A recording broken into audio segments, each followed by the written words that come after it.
Hey VC, it's Ron. Thanks for joining me. Got some cool things lined up today.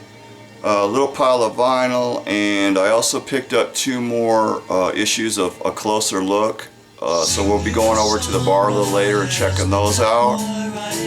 And you know, everybody's showing Sgt. Pepper. Everywhere you look, Sgt. Pepper, Sgt. Pepper, Sgt. Pepper. So, you know what? Back in 1967, when the Beatles broke Sgt. Pepper to the public, there was a guy here in Phoenix, Arizona that decided to make his own parody of Sgt. Pepper.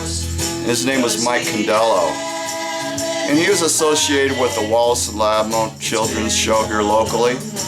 And he did music for the show and put out some records and stuff. Highly talented guy. And, you know, so in late '67 he went into the studio at Audio Recorders and he did a parody of the Sgt. Pepper album under the name Commodore Candela and the Salt River Navy Band. So that's what we're listening to right now on the turntable. And this was the first Commodore Candela record right here. And it features characters from the TV show. And this is Gerald, and he was a spoiled rich brat kid, and he had his own monster on the show, and he was always getting Loudmo in trouble on the show. So artwork was done by the Kirsten brothers, who also did the artwork for the first Mike Candela album, Phase 1. And this is the back of the picture sleeve. Then he'll have his way. There'll be school. And down at here's the song titles. Every single day. And down at the bottom has some credits. But there's a small chance that it might change. Finally see the light.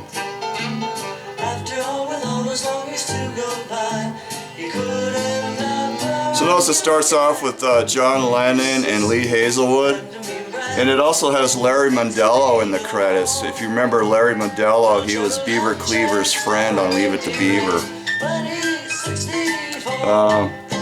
Very cool record, and I've had this copy for 35 years, and the sleeve is just minty. You just don't. This is not a terribly rare record, but to find it, the picture sleeve in this kind of condition is. So I'm pretty proud to have this. And this is the second Commodore Candela Salt River Navy Band record. And this is Ray Traynor right here, and he played on the Mike Candela Phase 1 album. He also wrote the song Crystal Clear off of that album. And to this day, I don't know who this guy is. He's kind of a mystery man. And the back is blank. And of the 2 Commodore Candela EPs, this is the harder one to find. And this is the record for it. It's on Blitz Records. And this features Soggy Cereal by Mike Candela that ended up on the Pebbles Acid Gallery Volume 3 compilation. The Commodore Candela, the other Commodore Candela record displaying the label looks just like this on Blitz. So yeah, I mean, everybody's showing their Sgt. Pepper. Well,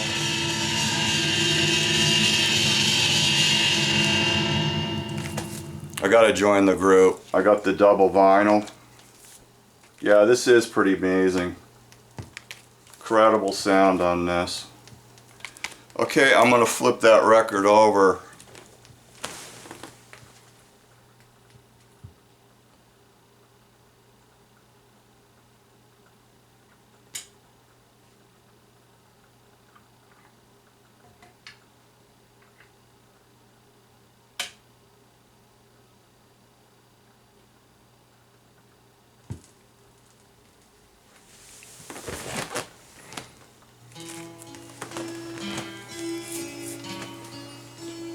Now, I just bought this last night, so I've not had a chance to really get into it yet. But I did listen to the Sgt. Pepper remix, and yeah, I was pretty impressed with it. Everybody has a right to rave over it. I still not heard the outtake vinyl yet, but I'll probably be checking that out maybe tonight. So yeah, I highly recommend getting this if you don't have it. And this is I was surprised to find that this is actually pressed in Germany. I thought it was going to be a domestic US pressing, but my copy is pressed in Germany. So maybe somebody can tell me if they all are. I think that they are, but I'm not sure. Then I picked up Elise.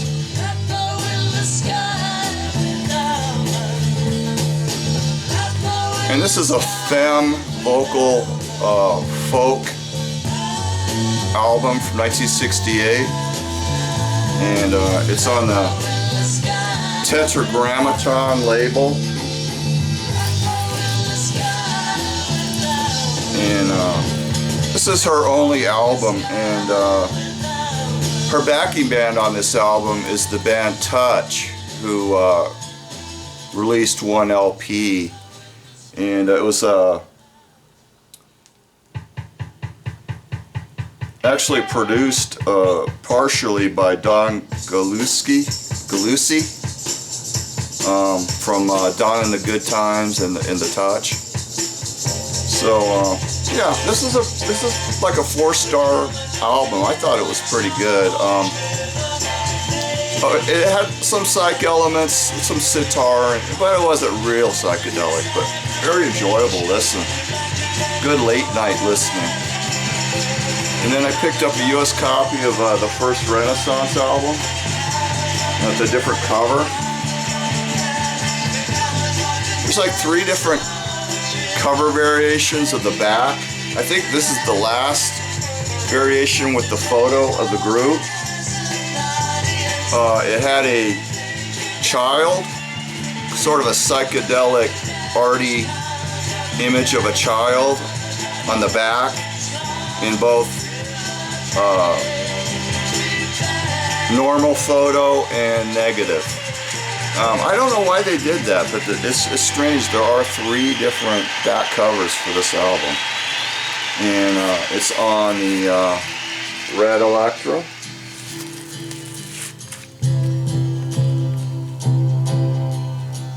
Picked up the first Suzi Quattro. I got a smoking deal on this, $4. And it's in good shape too. It's on the Bell label.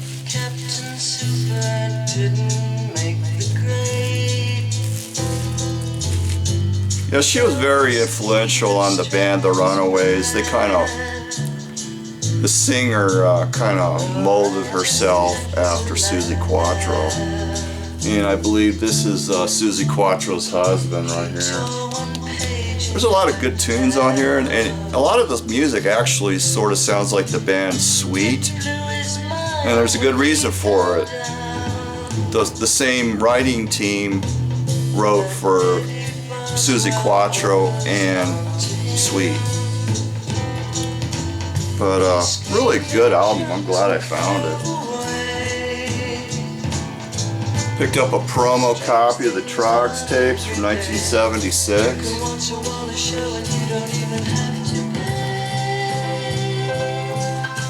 And I've seen this, I used to see this album around, but it's disappeared in recent years.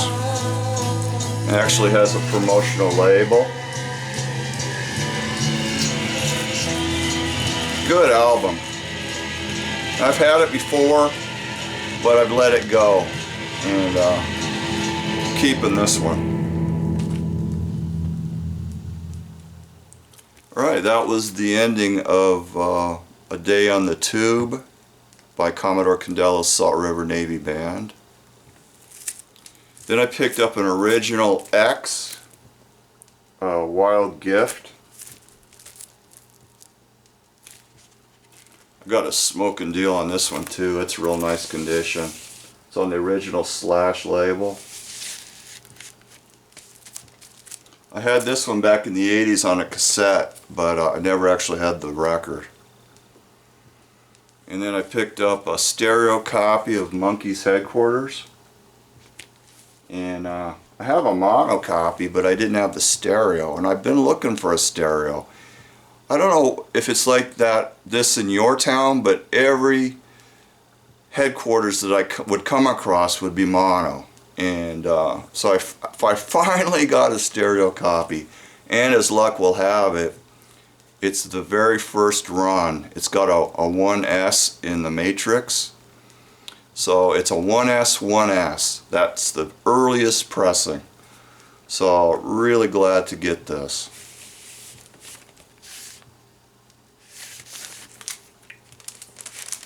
Alright, that does it for the vinyl, and then like I said, I got a couple of closer looks to show. So I'm going to be showing these here in a minute over at the bar. So what I'm going to do is, while I'm showing those, I'm going to play the other Commodore Candela EP. And they did have one final single after these two.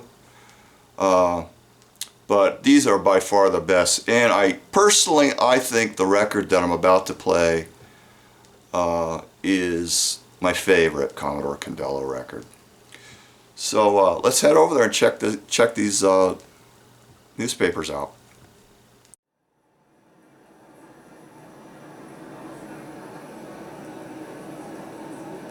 Good evening, ladies and gentlemen. Tonight on our show, for the youngsters in our audience, preceding the Polish Army and following the tidal wave, here is Commodore Candela and the Salt River Navy Band. Alright, this is the first one I'm going to show, and Volume 1, Issue 10. It's got some ads here. Some shops on Mill Avenue. Mill Avenue is Old Tempe, Old Town Tempe, near ASU, College Crowd area.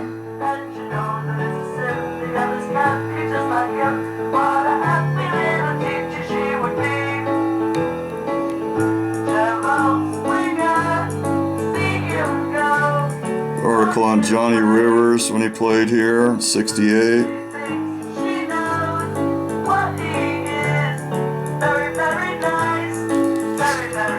Now these are actual photos of bands that were taken live in Phoenix when they played here. Here's pictures of Deep Purple when they played Phoenix for the very first time.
This is the other issue I got, and it's Volume 1, Issue 11, which came out right after this one. It's got Three Dog Night. Soggy cereal, soggy cereal. Drop it in the bowl, the milk goes on, the telephone rings, and for a moment you're gone. When you get back, Here's an article on Arthur Brown after he played here. discovered a communist plot.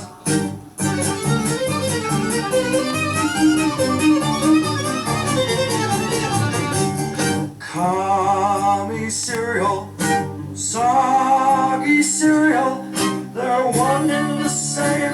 Oh, who is to blame? It seems such a shame. It's un-American. What will you do about all that blue, lovely food man? Here's some more pictures taken here in Phoenix. So there's Arthur Brown. It's an American dream, including the youngsters too. I can't go on. There's the LA Genesis, had an album on Mercury. Hey!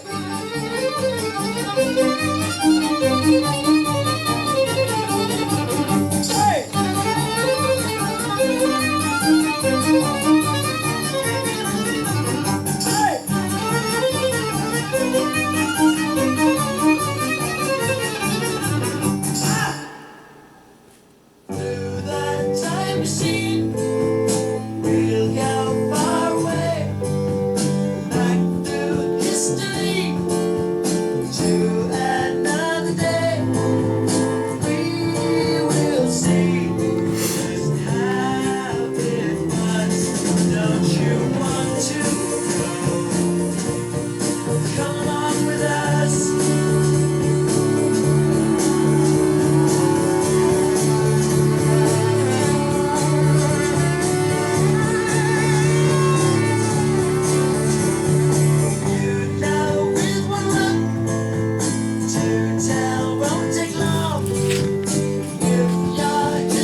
Keep these people off the stage.